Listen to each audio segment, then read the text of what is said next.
Shalom, puji Tuhan, kita hari ini masuk ke dalam ibadah online ya.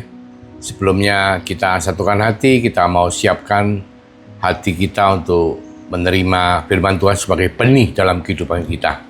Mari kita berdoa. Terima kasih Tuhan untuk hari ini, untuk berkat-Mu, untuk anugerah-Mu, untuk kehidupan yang kami dapatkan daripada-Mu Tuhan. Sebentar kami mau mempersiapkan hati kami untuk menjadi lahan yang subur untuk ditaburi oleh benih firman-Mu. Biarlah firman itu boleh menjadi benih yang bertumbuh dalam kehidupan setiap daripada kami yang mendengar dan percaya Tuhan. Karena kami tahu ketika firman itu menjadi bagian dari kehidupan kami, maka hidup kami akan menjadi baik-baik saja karena sesuai dengan rancangan. Terima kasih Tuhan. Di dalam nama Yesus Kristus, kami mengucap syukur, Tuhan urapi setiap daripada kami. Haleluya. Amin. Kita akan masuk dalam satu perenungan ya, mengenai angin ribut diredakan, perikopnya ya. Saya ambil di Matius 8, mulai ayat 23. Firman Tuhan mengatakan, lalu Yesus naik ke dalam perahu dan murid-muridnya pun mengikutinya. Sekonyong-konyong mengamuklah angin ribut di danau itu sehingga perahu itu ditimbus gelombang, tetapi Yesus tidur. Maka datanglah murid-muridnya membangunkan dia, katanya, Tuhan, tolong kita binasa. Ia berkata kepada mereka, mengapa kamu takut, kamu yang kurang percaya? Lalu bangunlah Yesus menghadik angin dan danau itu, maka danau itu menjadi teduh sekali. Dan heranlah orang-orang itu, katanya, apakah dia ini? Sehingga angin dan danau pun taat kepadanya. Kita kalau ngambil di Matius 8 ayat 22 seperti itu ya. Terus kita kalau lihat di Lukas itu dikatakan Yesus mengajak murid-muridnya untuk menyeberang danau. Dan setelah itu baru ada angin ribut. Sangat menarik saudaraku, karena apa? Kita semua tahu bahwa sejak kita bertobat, mengalami kelahiran baru dan ikut Yesus, tentunya hidup kita tidak selalu mulus. Pasti ada banyak hal yang di dalam perjalanan hidup kita itu yang kita alami ya. Mungkin bisa juga mirip-mirip seperti angin ribut, topan, badai yang kita bahas. Dan ini sangat penting sekali untuk kita melihat dan mengerti. Karena apa? Karena Yesus itu tidak menjanjikan kita itu selalu mulus gitu kan. Tapi Yesus berjanji dia akan selalu menyertai saudara dan saya dalam perjalanan kita bersama dengan dia. Itu janji Tuhan. Dan yang pasti tidak ada badai yang berlalu. Badai pasti berlalu. Nah di sini dikatakan angin ribut itu sampai sedemikian rupa, sampai bahkan katakan airnya itu masuk ke dalam perahu sehingga murid-murid ketakutan. Padahal kita semua tahu murid-murid Yesus itu mereka adalah nelayan ya. Tentunya nelayan itu kalau bicara mengenai naik kapal itu pasti canggih banget. Tapi mereka itu sedemikian takutnya sampai mereka itu pertama mungkin mereka lupa bahwa Yesus ada dalam kapal, di dalam perahu itu. Tapi setelah itu mereka ingat dan mereka membangunkan Yesus minta tolong. Padahal mereka itu nelayan, mereka mesti jauh lebih pandai untuk mengendalikan perahu kapal daripada seorang rabi atau guru yang mana mungkin pada waktu itu sebagai orang yang mengajar ya, bukan untuk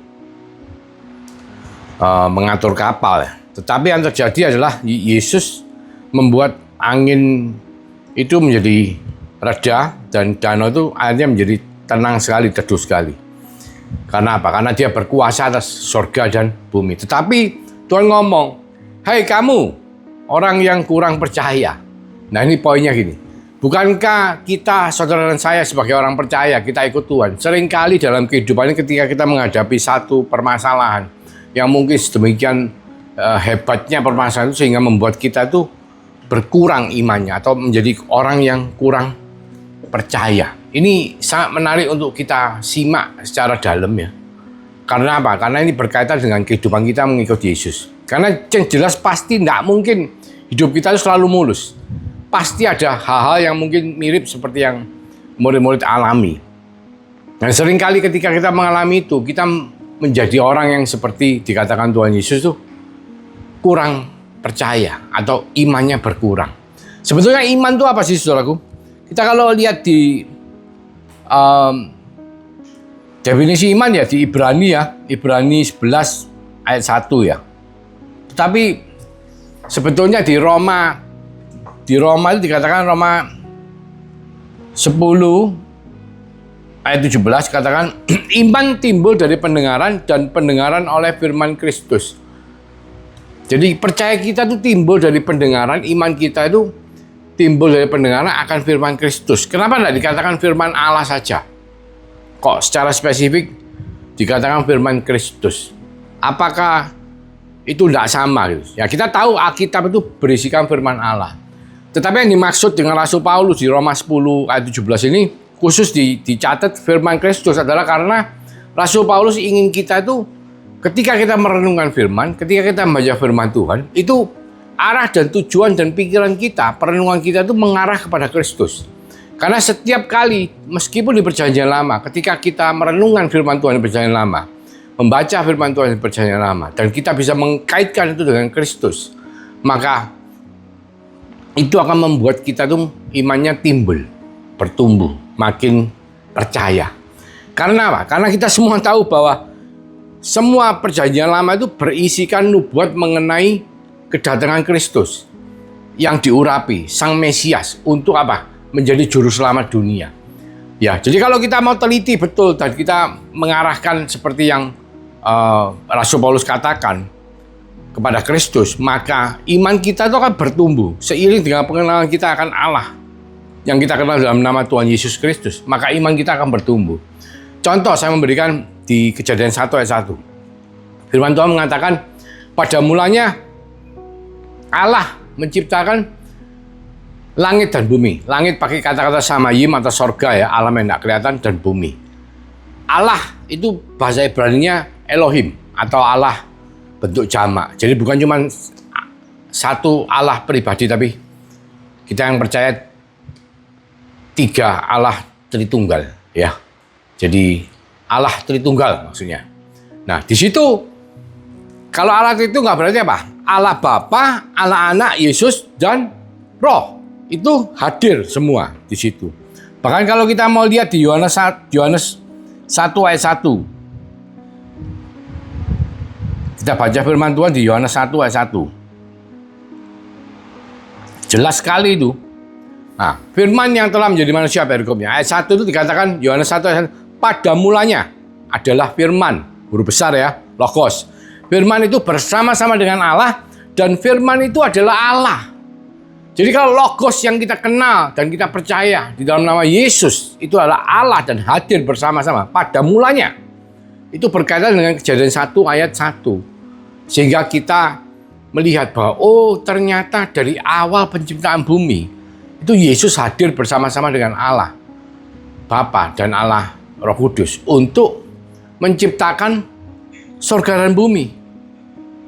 Ya, ini sesuatu yang perlu kita pahami ketika kita merenungkan firman Tuhan. Jadi kita selalu mencari kaitannya, perannya, nubuatannya mengenai Tuhan Yesus Kristus di Perjanjian Lama sehingga iman kita bertumbuh. Sehingga kalau kita betul-betul mau merunut membaca Alkitab mulai dari kitab Kejadian, satu persatu kita jalani.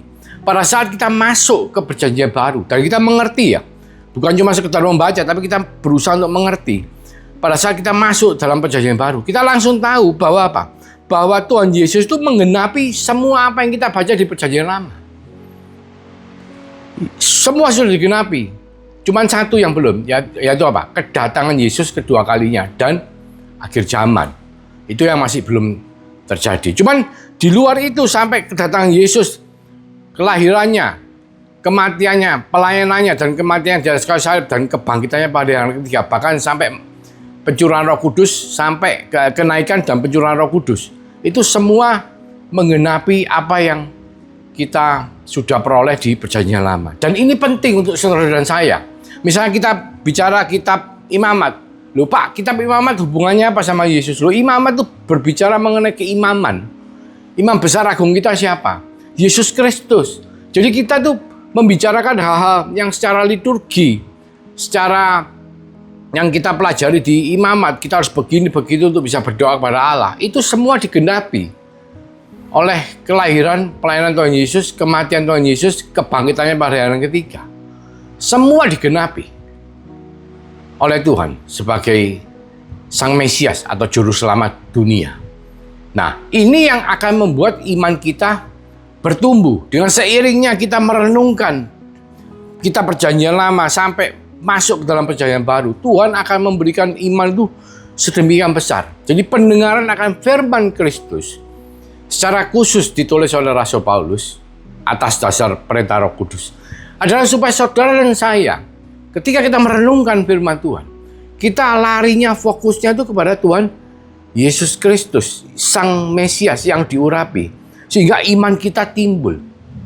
Karena iman apa yang penting? Yaitu iman yang menyelamatkan. Iman yang menyelamatkan itu apa, Pak? Iman yang percaya bahwa Yesus sebagai Tuhan dan Juru Selamat. Karena Dia telah menebus dosa-dosa kita, saudaraku. Dosa saudara dan saya telah ditebus, dibayar lunas di atas kayu salib. Ketika Dia menyerahkan nyawanya di atas kayu salib, dosa-dosa kita telah diampuni. Kita telah diperdamaikan dengan Yesus kepada Allah Bapa.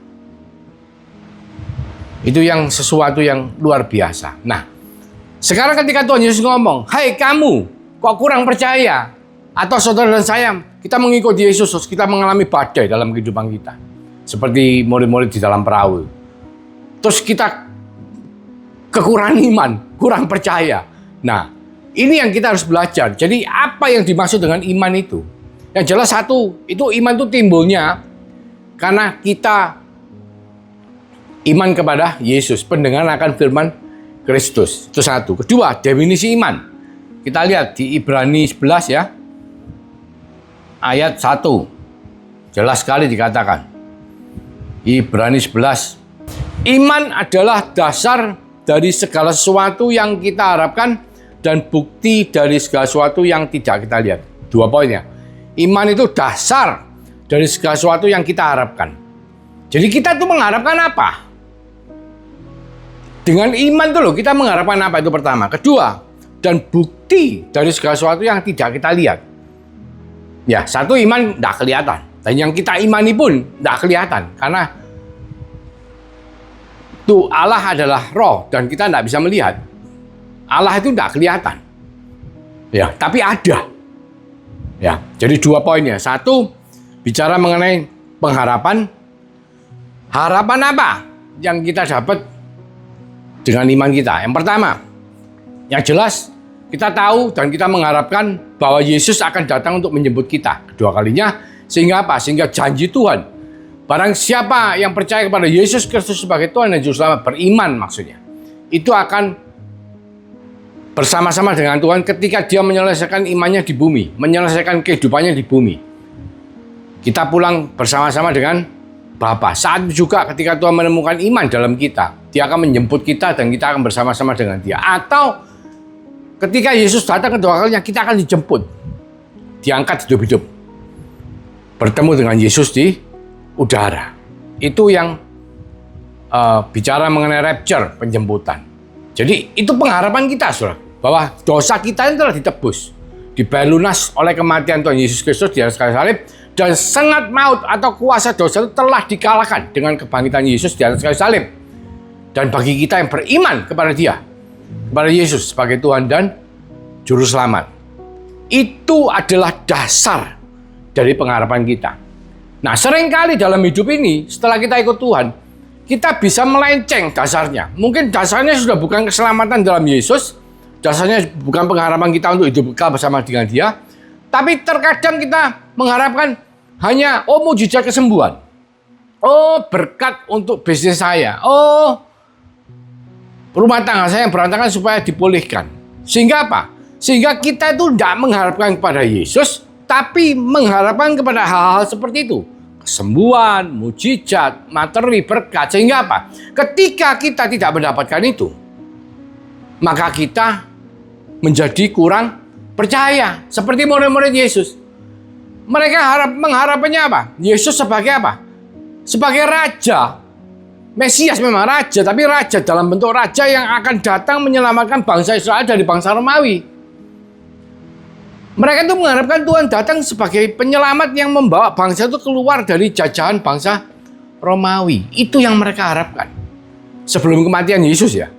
Dan kebangkitannya pada hari yang ketiga. Itu yang mereka harapkan. Sehingga ketika terjadi badai di dalam kapal, Yang namanya nelayan yang mestinya canggih, pandai, bisa mengendalikan kapal dengan baik meskipun menghadapi badai, itu jadi ketakutan. Karena apa? Pengharapan mereka beda. Sehingga iman mereka berkurang. Istilahnya apa? Kurang percaya. Berapa banyak saudara dan saya yang di dalam mengikut Yesus, mungkin terkadang kita lupa. Ya, memang tidak ada orang hidup di bumi ini yang mengharapkan sakit penyakit, mengharapkan tidak diberkati, melarat, mengharapkan hal yang negatif. Semua mengharapkan hal yang baik. Tapi jangan lupa, saudara, itu bukan tujuan utama kita. Itu hanya aksesoris. Tapi yang penting, yang paling utama, esensinya adalah iman kita kepada Yesus sebagai Tuhan dan Juru Selamat yang menjamin kita bahwa kita telah ditebus, dibayar lunas, diperdamaikan oleh Allah Bapa, sehingga sewaktu-waktu kita selesai tugas kita di bumi, kita langsung bersama-sama dengan Tuhan di sorga, hidup kekal, saudara. Itu dasar pengharapan kita yang paling penting. Bukan berarti kita tidak mau diberkati, oh mau. Bukan berarti kita tidak mau mendapatkan mujizat, oh mau. Bukan berarti kita tidak mau dikasih damai sejahtera, oh mau. Tapi itu bukan esensinya. Itu adalah aksesorisnya. Karena kita mengikut Dia, karena kita beriman kepada Dia. Jadi meskipun ada badai, karena kita tahu Yesus ada bersama-sama dengan kita. Karena kematiannya di atas kayu salib membuka tabir bait Allah, sehingga kita bisa langsung mengambil tata kasih karunia Allah. Dan kebangkitannya pada hari yang ketiga membuat saudara dan saya siap ketika beriman dan Dia naik ke sorga dan Dia menurunkan pencurahan Roh Kudus pada hari Pentakosta untuk mementeraikan iman daripada orang-orang percaya. Sehingga apa? Sehingga Dia menyertai kita untuk selama-lamanya. Dan jaminan itu, saudaraku, misalnya kalau kita sudah mengalami hal seperti yang dikatakan mendapatkan meterai Roh Kudus, dan kita berada di kapal di mana Yesus mengajak kita untuk menyeberangi danau, dan tiba-tiba ada badai, ada angin. Badai, angin, topan pasti tetap ada. Hidup di dunia ini, karena dunia ini sudah jatuh dalam dosa. Sudah terkutuklah tanah ini karena apa? Dosa Adam yang pertama. Tapi Adam yang kedua telah menebus dosa itu di atas kayu salib dengan menyerahkan kematiannya, dengan menyerahkan nyawanya, dengan darahnya. Dia telah menebus semua itu. Sehingga apa? Sehingga saudara dan saya yang percaya, beriman, kita mendapatkan garansi, jaminan keselamatan daripada Tuhan. Sehingga kalau kita sudah mendapatkan itu, terus kita ikut di dalam perahu seperti murid-murid menyeberang danau, dan tiba-tiba ada angin topan, badai, saya percaya saudara dan saya akan merasakan damai. Saudara dan saya akan merasakan, oh, tidak masalah. Dan itu pasti Tuhan akan berikan. Karena apa? Kehadiran Dia dalam kehidupan kita, kepercayaan kita, iman kita. Kalau tidak dikatakan kurang percaya, kita berarti lebih daripada cukup percaya kita. Itu membawa kehidupan kita dipenuhi oleh damai sejahtera. Itu penting, saudaraku. Yang pertama, dasar pengharapan kita itu harus benar. Iman kita itu dasar pengharapannya benar. Ya, bukan kita ngeliatin mobil mewah. Waduh, aku kepingin mobil ini. Ini mobil ini hebat, harganya mahal. Dalam nama Yesus, aku mengimani mobil ini menjadi milikku. Itu bukan iman yang benar. Karena apa? Banyak dari kita itu, terus ketika kita mengimani itu, terus kita tidak mendapatkan itu, maka kita menjadi orang yang dikatakan Tuhan apa? Kurang percaya atau kurang beriman. Jangan, saudara. Karena Tuhan tidak mau kita jatuh ke dalam jebakan si jahat yang mengatasnamakan Tuhan, terus membuat kita ini akhirnya mengimani dunia. Padahal yang Tuhan janjikan itu bukan di dunia, bukan hanya di dunia ini saja yang bisa kita rasa kita, tapi sampai kepada kekekalan, saudara. Itu yang pertama. Kedua, dikatakan apa? Dan bukti dari segala sesuatu yang tidak kita lihat. Kita tahu Allah itu roh. Allah itu tidak kelihatan. Allah itu api juga yang menghanguskan. Kita bisa merasakan. Kita tidak bisa melihat. Nah, kita coba simak melalui firman Tuhan ya. Di Mazmur 19 ya. Mazmur 19 ini kalau kita lihat ya. Mazmur 19 mulai ayat 1 sampai ayat 6 itu bicara mengenai satu bagian, mulai ayat 7 sampai 12 bicara mengenai bagian kedua. Bagian pertama, perikopnya adalah kemuliaan Tuhan dalam pekerjaan tangannya dan dalam Tauratnya. Langit menceritakan kemuliaan Allah dan cakrawala memberitakan pekerjaan tangannya.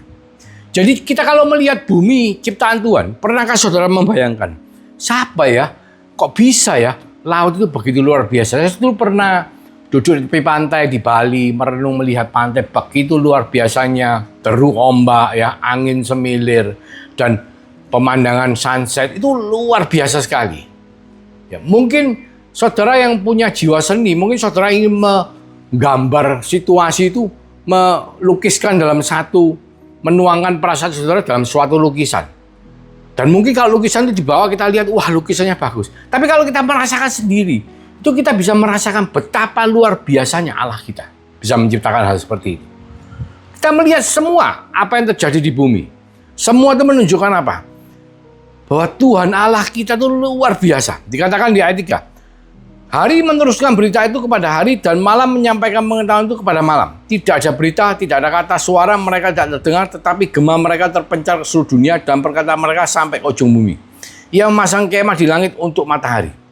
Yang keluar bagaikan pengantin laki-laki yang keluar dari kamarnya, girang bagaikan pahlawan yang hendak melakukan perjalanannya. Dari ujung langit ia terbit dan ia beredar sampai ke ujung yang lain dan tidak ada terlindung dari panas sinarnya. Jadi kalau kita melihat ciptaan Tuhan yang sedemikian hebat, kita pada malam hari melihat bintang, kita melihat bulan, pada siang hari kita melihat matahari, dan kita tahu betapa galaksi semua ciptaan Tuhan itu begitu luar biasa. Tentunya tidak akan ragu. Kita pasti ngomong, ini pasti semua ada yang menciptakan. Dan itu adalah Allah sendiri yang menciptakan.